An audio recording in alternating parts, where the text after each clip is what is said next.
چلیے جناب. بسم الله الرحمن الرحيم. وبالسند المتصل منا إلى الشيخ الإمام الهمام الحافظ العلام أبي عيسى محمد بن عيسى بن ثورة بن موسى بن الضحاك السلمي البوغي الترمذي رحمه الله أنه قال: باب ما جاء في إكثار المرقة. وبه قال: حدثنا محمد بن عمير بن علي المقدمي قال: حدثنا مسلم بن إبراهيم قال: حدثنا محمد بن فضاء قال: حدثنا أبي عن علقمة بن عبد الله المزني عن أبيه رضي الله تعالى عنه وعنهم أنه قال: قال رسول الله صلى الله عليه وسلم: إذا اشترى أحدكم لحما فليكثر مرقته، فإن لم يجد لحما أصاب مرقه وهو أحد اللحمين. وفي الباب عن أبي ذر رضي الله تعالى عنه هذا حديث غريب لا نعرفه إلا من هذا الوجه من حديث محمد بن فضاء. ومحمد بن فضاء هو المعبر، وقد تكلم فيه سليمان بن حرب، وعلقمة هو أخو بكر بن عبد الله المزني. وبه قال: حدثنا الحسين بن علي بن الأسود البغدادي قال: حدثنا عمرو بن محمد بن عنقزي قال: حدثنا إسرائيل عن صالح بن رسم أبي عامر الخزاز عن أبي عمران الجوني عن عبد الله بن الصامت عن أبي ذر رضي الله تعالى عنه وعنهم أنه قال: قال رسول الله صلى الله عليه وسلم: لا يحقرن أحدكم شيئا من المعروف وإن لم يجد فليلقى أخاه بوجه طليق. وإذا اشتريت لحما أو طبخا أو طبخت قدرا فأكثر مرقته وأغلف لجارك منه. هذا حديث حسن صحيح. وقد رواه شعبة عن أبي عمران الجوني هذا حديث حسن. باب ما جاء في اکثار المرقتی، کھانے کے اندر شوربے کو زیادہ کر دینا. مقصد یہ ہے کہ اگر گوشت بھنا ہوا ہوگا یا سبزی خشک بنی ہوئی ہوگی تو اگر اس کو 5 آدمی کھا سکتے ہیں، اس کے اندر اگر شوربہ زیادہ ہوگا تو 10-12 آدمیوں کا پیٹ بھر سکتا ہے. اب مسلمان کو صرف اپنے ہی پیٹ کی، اپنی ہی لذت کی فکر نہ کرنی چاہیے. نبی کریم علیہ الصلوۃ والسلام کے فرمان کا منشا یہ ہے: اپنا پیٹ بھرتے ہو تو اپنے دائیں بائیں کو بھی دیکھو، ان فقیر اور حاجت مندوں کو بھی دیکھو جن کے پاس اپنا پیٹ بھرنے کے لیے کوئی چیز نہیں ہے، یا ہے تو معمولی چیز ہے. خدا نے تم کو یہ طاقت دی ہے کہ تم گوشت کھا سکتے ہو، ان کو یہ طاقت نہیں ہے، تو تم اپنے کھانے میں سے ان کو کچھ حصہ دے کر کے شریک کر لو. اس لیے آپ فرماتے ہیں: اذا اشترى احدكم لحما فليكثر مرقته، اس کے شوربے کو زیادہ کرو اگر گوشت پک رہا ہو. کیوں؟ فرماتے ہیں: فإن لم يجد لحما أصاب مرقه وهو أحد اللحمين. اگر لوگ زیادہ ہوئے، گوشت کم ہے، شوربہ ہی شوربہ ہے، تو اگر تم کو بوٹی نہیں ملے گی، جلدی جلدی لوگوں نے کھا لی، تو گوشت تو سالن تو ہے. فرماتے ہیں: فہو احد اللحمین، وہ سالن بھی 2 گوشتوں میں سے ایک گوشت ہے. اس سے مراد کیا ہے؟ گوشت کے اندر خدا نے گوشت کے ساتھ ساتھ چربی بھی رکھی ہے. جو بھی طاقت قد و کاوش چلنا پھرنا ہوتا ہے، اس سے وہ گوشت کی چربی انسان کے لیے طاقت کا کام کرتی ہے. چربی 2 طرح کی ہے. ایک وہ چربی ہے جو پگھلتی نہیں ہے. آپ نے گوشت میں دیکھتے ہیں ہے چربی مگر پگھلی نہیں. ایک چربی وہ ہوتی ہے جو گوشت میں پگھل جاتی ہے. وہ سالن میں آپ کو گھی یا تیل کی شکل میں اوپر نظر آتی ہے. یہ کہاں سے آ گئی؟ سالن کے اندر تو مان لیجئے بغیر تیل کے پکا لیا گیا. یہ اتنا تیل کہاں سے آ گیا؟ وہی چربی ہے جو پگھلنے والی ہے گوشت کے اندر. جانور، چڑییں، مرغابی جس کو کہتے ہیں، اس کا اصل مسکن ایشیا کا بالکل شمالی حصہ روس، اس کے اندر جو اوپر کا حصہ ہے جہاں 12 مہینے برف رہتا ہے وہ جگہ ہے. پانی ہے، سمندر ہے، اس کے اندر رہتی ہے. اللہ وہاں غذا بھی مہیا کرتا ہے. بڑی موٹی چربی ہوتی ہے اس کے اندر. اب وہ وہاں سے چلے گی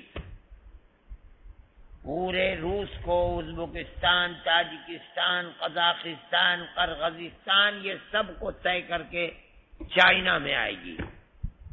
اتنا بڑا ملک ہے، چائنا کو طے کر کے ہندوستان آئے گی. کتنی لمبی اڑان، کتنے ہزار کلومیٹر. یہاں آتے آتے وہ جو چربی ہے، جو طاقت کا مرکز ہے، وہ سب ایک دم گھل جائے گی. یہی ہے طاقت، بغیر اس کے اڑ نہیں سکتی. جب یہاں آتی ہے تو بالکل ہڈی ہڈی گوشت ہوتا ہے اس کا. یہاں اب اس وقت آ جائے گی. دھان کٹ گئے، اس میں رزق موجود ہے اس کے لیے زمین میں. اب آئے گی، کھائے گی. اور نومبر، دسمبر، جنوری، فروری تک کھائے گی. جب یہاں گرمی شروع ہوگی پھر ناقابل تحمل. کھا کے اتنی موٹی ہو جائے گی چربی کہ اگر اس وقت اس کا شکار کر کے کھایا جائے تو کھانا مشکل ہوتا ہے چربی کی وجہ سے. پھر یہاں سے اڑے گی، اپنے اصل مستقر پر پہنچے. پھر 7، 8، 10 ہزار کلومیٹر نہیں بلکہ اور ہو سکتا ہے 15,000 کلومیٹر کا سفر. وہاں جاتے جاتے بالکل سوکھ جائے گی. یہی چربی ہے جو طاقت جسم کے اندر پیدا کر. محنت کرنے سے یہی چربی گھلتی ہے. یہ ایک نظام ہے. اس میں 2 ہیں. فرماتے ہیں احد اللحمین، گوشت 2 ہیں. ایک وہ گوشت جو بوٹی کی شکل میں، ایک وہ ہے جو گھل گیا. اگر تجھے بوٹی کی شکل میں لحم نہیں ملا، وہ جو گھلنے والا ہے وہ تو ملک کے اندر موجود ہے. یہ مطلب ہے فہو احد اللحمین.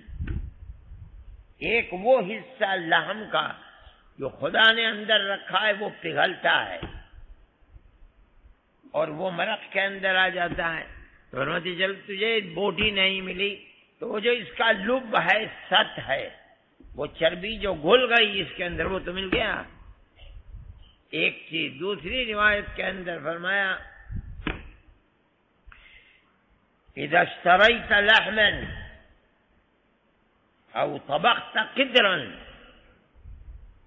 ہو سکتا ہے شک کے راوی ہو اور یہ بھی ہو سکتا ہے کہ تنویع کے لیے ہو.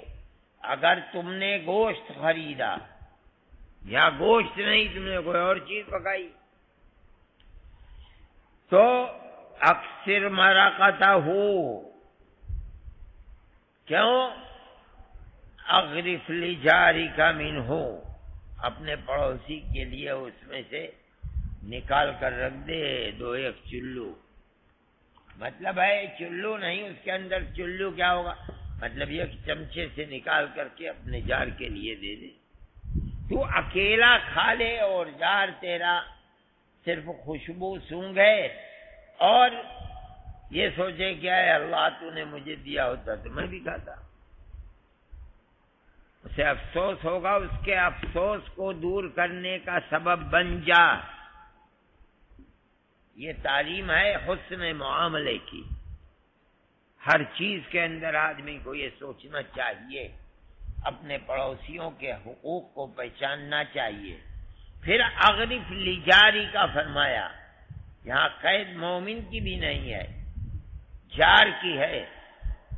جس کی دیوار تیری دیوار سے ملتی ہے اس کا مذہب کیا ہے یہ نہیں فرمایا گیا.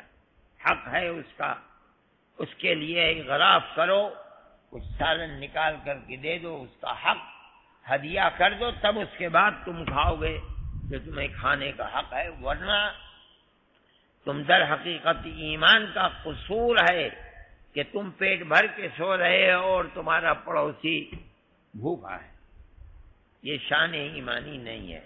جی باب ما جاء في فضل الثريد وبه قال حدثنا محمد بن المثنى قال حدثنا محمد بن جعفر قال حدثنا شعبة عن عبد بن مرة عن مرة الحمداني عن أبي موسى رضي الله تعالى عنه وعنهم عن النبي صلى الله عليه وسلم قال كمل من الرجال كثير ولم يكمل من النساء إلا مريم بنت عمران وآسية امرأة فرعون وفضل عائشة على النساء كفضل الثريد على سائر الطعام وفي الباب عن عائشة وأنس رضي الله تعالى عنهما هذا حديث حسن صحيح۔ یہ روایت قابل توجہ ہے۔ فرماتے ہیں مردوں میں تو بہت لوگ اپنے کمال کو پہنچے ہیں، کمول من الرجال کثیر، لیکن عورتوں میں کمال مرتبے کو نہیں پہنچ سکی مگر چند یہ عورتیں، مریم بنت عمران و آسیہ امرأۃ فرعون۔ بعض اس سے زیادہ بھی آئی ہیں بعض روایات کے اندر۔ حضرت موسیٰ علیہ نبینا علیہ الصلاۃ والتسلیم کی والدہ کا بھی ذکر آتا ہے کہیں کہ یہ صرف عورتیں ہیں جو کمال کو پہنچی ہیں۔ اب مرتبہ کمال ہے کیا؟ ظاہر ہے کہ کمال جو آخری سے آخری مرتبہ ہو سکتا ہے وہ نبوت و رسالت ہے۔ تو اب اس کا مطلب ہے کہ مردوں میں تو بہت سے لوگ نبوت و رسالت کو پہنچے ہیں، لیکن عورتوں میں نبوت و رسالت کے مرتبے کو کوئی نہیں پہنچا علاوہ ان چند عورتوں کے۔ یہ ایسی چیز ہے کہ جس سے یہ اشارہ ملتا ہے کہ نبوت و رسالت تنہا مردوں کی خصوصیت اور امتیاز نہیں ہے، بلکہ عورتوں کو بھی اللہ نے اس دولت اور اس کمال سے مشرف فرمایا ہے۔ لیکن قرآن کے اندر فرمایا گیا ہے وَمَا أَرْسَلْنَا قَبْلَكَ مِن رَسُولٍ إِلَّا رِجَالًا نُوحِي إِلَيْهِمْ، ہم نے تو رجال بھیجے ہیں، نساء تو نہیں ہے۔ کلمہ الا سے حصر کیا جا رہا ہے استثناء کے ذریعے سے۔ تو یہ فرماتے ہیں کہ اس آیت سے اس کے اوپر کوئی اثر نہیں پڑتا۔ پہلے یہ دیکھنا چاہیے کہ دو وصف ہیں جو کبھی ایک دوسرے کی جگہ بھی بولے جاتے ہیں، ایک رسالت ہے ایک نبوت ہے۔ آپ نے پڑھا ہوگا کہ رسالت و نبوت دونوں مرتبوں کے اندر وحی ملک آتا ہے۔ نبی بھی اس کو کہتے ہیں جس کے پاس ملک آتا ہے، رسول کا بھی امتیاز ہے کہ اس کے پاس ملک آتا ہے، لیکن مرتبہ رسالت مع شیء زائد کا نام ہے نبوت پر۔ ملک آتا ہے، پیغام خداوندی لاتا ہے، اور رسول وہ ہے جس کا فرض منصبی ہے اس پیغام خداوندی کا پرچار کرنا، بندگان خدا تک پہنچانا۔ نبی کے پاس ملک آتا ہے لیکن وہ مکلف نہیں کیا جاتا کہ وہ دوسروں تک اس پیغام کو پہنچائے۔ صحیح ہے، ملک آیا، ہدایت دی، فأرسلنا إليها روحنا فتمثل لها بشرا سويا قالت إني أعوذ بالرحمن منك إن كنت تقيا قال إنما أنا رسول ربك لأهب لك غلاما زكيا. یہ سب کچھ کس سے باتیں ہو رہی ہیں؟ ملک سے باتیں ہو رہی ہیں، تو ملک تو آیا. وہاں فرماتے وَأَوْحَيْنَا إِلَىٰ أُمِّ مُوسَىٰ أَنْ أَرْضِعِيهِ فَإِذَا خِفْتِ عَلَيْهِ فَأَلْقِيهِ فِي الْيَمِّ وَلَا تَخَافِي وَلَا تَحْزَنِي إِنَّا رَادُّوهُ إِلَيْكِ وَجَعِلُوهُ مِنَ الْمُرْسَلِينَ. تو ایک تو ہے نبوت، ایک ہے رسالت. آیت کے اندر جو فرمایا گیا ہے نفی کہ الا رجالا ما ارسلنا، رسالت کے لیے ہے، نبوت کے لیے نہیں ہے. اب اس کا مطلب ہے کہ ہم نے رسالت کے پیغام ہمارا لے کر دوسروں تک پہنچانا. جو کافر ہیں، مشرک ہیں، فاسق ہیں، فاجر ہیں، ان تک پیغام خداوندی کو پہنچانا، یہ کام عورت نہیں کر سکتی. وہ تو ضعیف ہے، اپنے اندر جاذبیت رکھتی ہے. وہ فاسق و فاجر اور کفار جن کی طبیعت کے اندر معصیت اور گناہ گھٹی میں پڑے ہوئے ہیں، اگر کوئی عورت کار رسالت کرے گی اور دنیا اس کی تکذیب کرے گی تو وہ اپنی آبرو کی حفاظت کیسے کر پائے گی؟ اس لیے نفس نبوت کا آنا، نفس وحی کا آنا، اس میں کوئی کلام نہیں ہے. لیکن عورت بحیثیت عورت ہونے کے اس بار گراں کی متحمل نہیں ہو سکتی. اس لیے نبوت عورت سے بعیم آنا کہ وحی کا آنا اس کے پاس، اس درجے کے اندر یہ کمال ہے عورت کا. فرماتے ہیں یہ وہاں تک کہ وحی ان کے پاس آئے، یہ عورتیں تو بس محدود ہیں چند. اسی لیے حضرت مریم علی نبینا علیہ الصلاۃ والتسلیم کا ذکر سورہ مریم کے اندر آیا. ان سے پہلے حضرت زکریا اور یحییٰ کا ذکر آ گیا، اس کے بعد حضرت مریم کا ذکر آ گیا، اس کے بعد حضرت ابراہیم کا ذکر آ گیا، اس کے بعد حضرت موسیٰ کا ذکر آیا، حضرت اسماعیل کا ذکر آیا، حضرت ادریس کا ذکر آیا علی نبینا علیہم الصلوات والتسلیم. پھر اس کے بعد قرآن کہتا اولئک الذین انعم اللہ علیہم من النبیین. اس میں حضرت مریم بھی شریک ہیں. ان تمام کا ذکر کر کے قرآن اب کہتا ہے آخر میں اولئک الذین انعم اللہ علیہم من النبیین والصدیقین والشہداء والصالحین. تو بظاہر یہ معلوم ہوتا ہے کہ اپنے مرتبہ کمال کو، جو کمال مرتبہ رسالت ہے، بہت پہنچے، اور عورتوں میں اپنے مرتبے کو کمال کے، کیا مطلب نبوت بہت پہنچی، سوائے نہیں پہنچے سوائے ان عورتوں کے. یہ معنی لیے جائیں گے تبھی معنی صحیح ہو پائیں گے. ورنہ اگر یہ کہا جائے کہ عورت کا کمال ولایت ہے تو ولایت تو بہت سی عورتوں کو اس امت میں بھی امم سابقہ کے اندر بھی پہنچی ہے.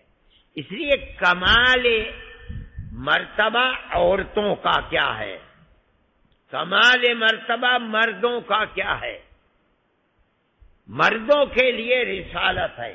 رسالت نبوت سے کچھ زیادہ ہے، مع شیء زائد. وہ شیء زائد کیا ہے؟ پیغام خداوندی کو بندگان خدا تک پہنچانا یہ مردوں کا کام ہے، عورتوں کا۔ رہی بات یہ کہ ان کے پاس نفس وحی آ جائے، اس کا ثبوت تو قرآن سے بھی ملتا ہے۔ اب اگلی چیز فرماتے ہیں وَفَضْلُ عَائِشَةَ عَلَى النِّسَاءِ، وَفَضْلُ عَائِشَةَ رضی اللہ تعالی عنہا عَلَى النِّسَاءِ كَفَضْلِ الثَّرِيدِ عَلَى سَائِرِ الطَّعَامِ۔ اس باب سے اسی لفظ کو مناسبت ہے، کفضل السرید علی سائر الطعام، جیسے سرید کو فضیلت حاصل ہے تمام کھانوں کے اوپر۔ سرید کیا ہے؟ کوئی خاص چیز نہیں ہے، پہلے فرمایا گیا مرق زیادہ کر لو، اسی مرق کے اندر روٹی چور لو، تھوڑی دیر چھوڑ دو، وہ سرید بن گیا، اس کو کھاؤ۔ کھانے کے اندر سب سے پہلا مشغلہ تو دانتوں کا ہوتا ہے، وہ اس کو چباتے ہیں، اس کے اندر لعاب دہن ملتا ہے، اس کی وجہ سے رطوبت بڑھتی ہے، چبانے میں آسان ہوتا ہے، پھر وہ حلق سے نیچے اترتا ہے آنتوں کے اندر۔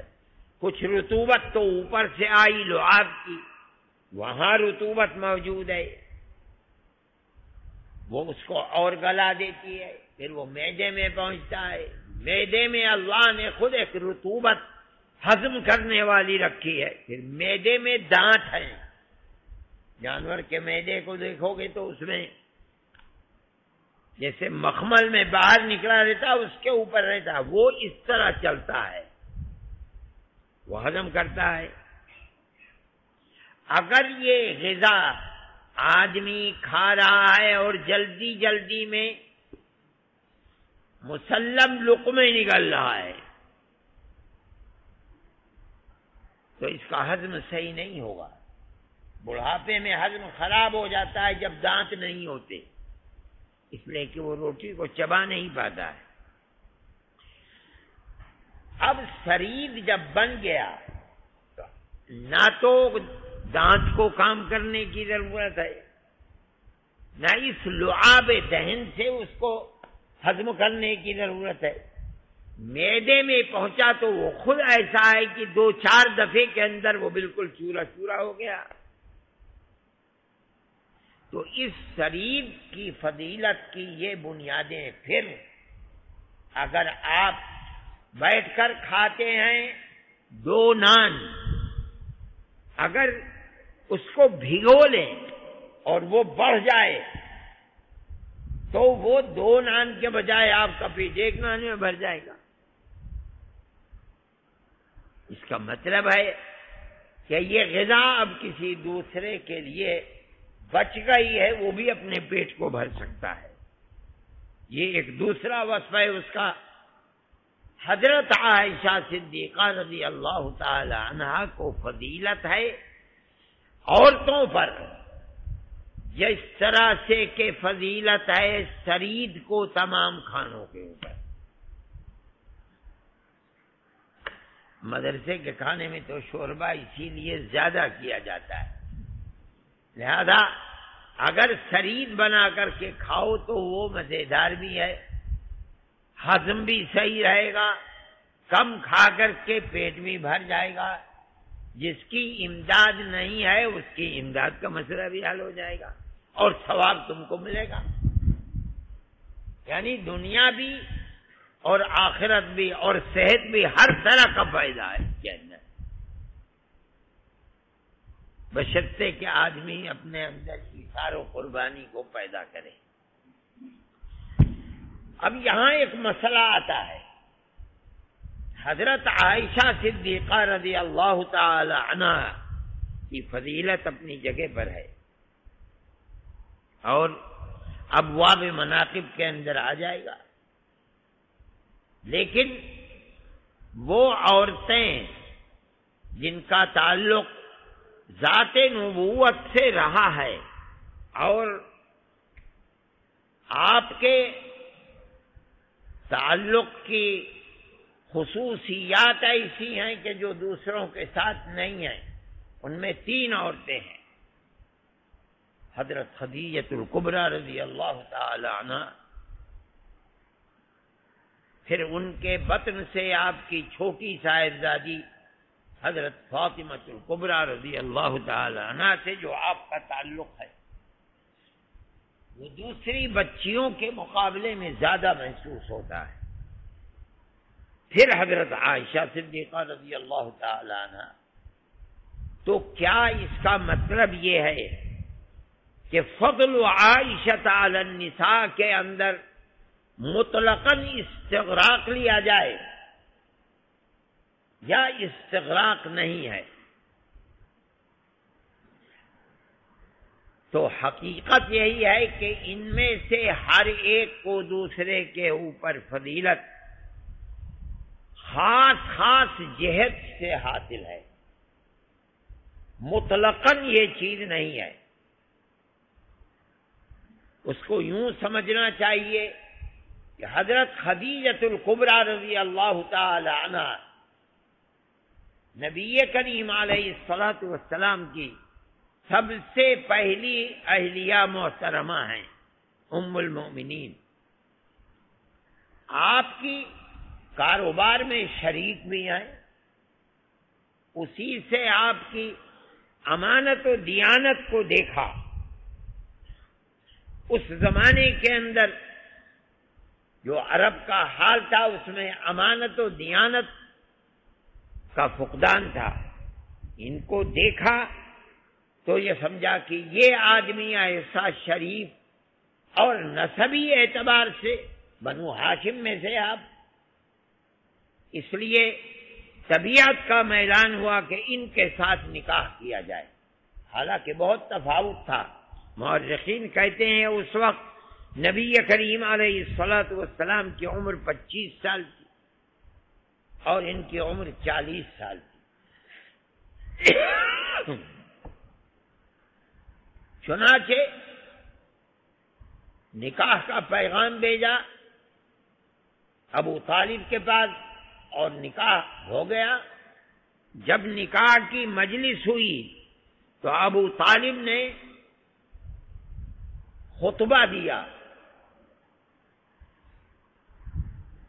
ان ابن اخی ھذا لا يساوي احد منكم فضلا وشرفا. تم میں سے کوئی میرے اس بھتیجے کا مقابلہ اور برابری نہیں کر سکتا شرافت و فضیلت کے اندر. وَإِنْ كَانَ فِي الْمَالِ قُلْ فَإِنَّ الْمَالَ ظِلٌّ زَائِلٌ وَأَمْرٌ حَائِلٌ وَعَارِيَةٌ مُسْتَرَدَّةٌ. اگرچہ مال کے اندر یقیناً یہ تم سے کم ہے، تو مال کی کوئی اہمیت نہیں ہے، یہ تو آنے جانے والی چیز ہے. جو ارباب حقیقت ہیں وہ اس کی کوئی اہمیت نہیں سمجھتے ہیں. اور اس کے بعد نکاح ہو گیا. اللہ نے انہی کو فضیلت ازواج مطہرات میں عطا فرمائی ہے کہ جن کے بطن سے نبی کو اولاد عطا فرمائی ہے. کوئی اور بیوی اس کے اندر شریک نہیں ہے. پھر اور بیویاں جو ہیں وہ اس وقت کی ہیں جب نبوت کو اللہ نے ساری دنیا کے اندر شہرت عطا فرمائی اور نبی کریم علیہ الصلوۃ والسلام کا ڈنکا بجنے لگا. آپ کی غلامی میں بڑے بڑے لوگ آنے لگے. لیکن یہ اس وقت ہیں جب کہ نبوت کا دعویٰ کیا تو ساری قوم مخالف ہو گئی. اس صورت کے اندر نبی کریم علیہ الصلوۃ والسلام کی دل دہی کرنے والی کوئی عورت نہیں ہے. اگر ہیں تو حضرت خدیجہ الکبریٰ رضی اللہ تعالی عنہ. یہ شرف تنہا انہی کو حاصل ہے. نبی کریم علیہ الصلوۃ والسلام آتے ہیں، فرماتے ہیں زملونی زملونی، آپ کئی کئی دن کا کھانا لے جا کر غار میں چلے جاتے ہیں، کبھی یہ نہیں فرماتی ہیں کہ نہ بچوں کی فکر ہے نہ بیوی کی فکر ہے، کہاں جاتے ہیں آپ؟ نہیں، تیاری کر کے دیتی ہیں ان کو۔ آج کل کی عورتیں ہوں تو ہنگر اسٹرائک کر دیں کہ میاں کیا ہو تم تو چھوڑ کر کے چلے جاتے ہو، تمہارا کیا ہے، کچھ پتہ نہیں تمہیں بچیوں کی پرورش کیسے ہو رہی ہے، مگر نہیں، بڑی خوشی کے ساتھ تیار کر کے دیتی ہیں۔ اور اب نبی کریم علیہ الصلوۃ والسلام تشریف لائے ہیں اور فرماتے ہیں کہ مجھے تو ایسا لگتا ہے کہ جیسے کوئی اوپرا اثر ہے، میں کہیں مر نہ جاؤں، اچک نہ لے مجھ کو، جن ہے بھوت ہے کیا چیز ہے؟ فرماتے کلا لا یخزیک اللہ ابدا، یہ نہیں ہو سکتا ہے، یہ دلاسا دینا ہے۔ انک لتصل الرحم وتحمل الکل وتکسب المعدوم یا وتکسب المعدوم وتعین علی نوائب الحق وتؤدی الامانہ وتصدق الحدیث۔ کسی کے اندر یہ اوصاف ہیں اس معاشرے کے اندر، اور آپ ہی کو اللہ حوالے کر دے دوسروں کے، یہ نہیں ہو سکتا۔ اس موقع کے اوپر اس طریقے سے دلاسا دینا یہ امتیاز ہے حضرت خدیجہ الکبریٰ رضی اللہ تعالی عنہا کا، کوئی عورت اس کے اندر شریک نہیں ہے۔ پھر اس کے بعد لے کر کے جاتی ہیں ورقہ بن نوفل کے پاس اور کہتی ہیں دیکھو تو سنو ان سے کیا بات، یہ کہتے ہیں انوکھی چیزیں ہیں۔ انہوں نے سنا تو سن کے فوراً فیصلہ کر دیا۔ یہ اوصاف ایسے ہیں، نبی کریم علیہ الصلوۃ والسلام کو ہماری اصطلاح میں کہتے ہیں کہ لوٹا نمک کر دیا، سب نے مل کر کے فیصلہ کر دیا خبردار کوئی محمد کے پاس نہیں جائے گا، آپ کو گویا کہ محصور کر دیا۔ نبی کریم علیہ الصلوۃ والسلام دور چلے گئے۔ حضرت خدیجہ الکبریٰ رضی اللہ تعالیٰ عنہ تو دولت مند عورت تھی، اگر چاہتی تو کہتی میں اپنی بچیوں کی پرورش کروں گی، میں کہاں، مگر سائے کی طرح نبی کریم علیہ الصلوۃ والسلام کے ساتھ رہے۔ رسول اللہ صلی اللہ علیہ وسلم ان کی اس صفت کی بڑی قدر فرمایا کرتے تھے۔ حضرت عائشہ صدیقہ رضی اللہ تعالیٰ عنہ فرماتے میں نے کبھی کسی عورت کے اوپر ازواج مطہرات میں غبطہ نہیں کیا، مجھے غیرت نہیں آئی، لیکن میں تو سب سے زیادہ محبوب تھی، اگر آئی غیرت تو خدیجہ الکبریٰ کے اوپر آئی۔ کیوں؟ نبی کریم علیہ الصلوۃ والسلام کثرت سے ان کا ذکر فرمایا کرتے تھے، ان کی سہیلیوں کا خیال کیا کرتے تھے جو ہجرت کر کے مدینہ منورہ میں آ گئی تھی، کہاں کہاں رہتی ہے، کون کون رہتی ہے، ان کو ہدایہ بھیجا کرتے تھے اور یہ فرمایا کرتے تھے جو یہ ہوا تو کہتی میں کہتی تھی اللہ نے آپ کے لیے دروازے کھولے، ایسا معلوم ہوتا ہے جیسے خدیجہ کے سوا آپ کو کوئی عورت ملی ہی نہیں۔ تو آپ فرماتے تھے کہ وہ ایسی تھیں، ان کا یہ احسان ہے، اللہ نے ان کے بطن سے مجھ کو اولاد دی ہے۔ اس کا مطلب یہ ہے کہ حسن معاملہ کرنا، بیوی کے احسان کو قدر و قیمت کی نظر سے دیکھنا، یہ اوصاف نبوت میں سے ہے۔ نبی کریم علیہ الصلوۃ والسلام کی قدر فرمایا کرتے ہیں۔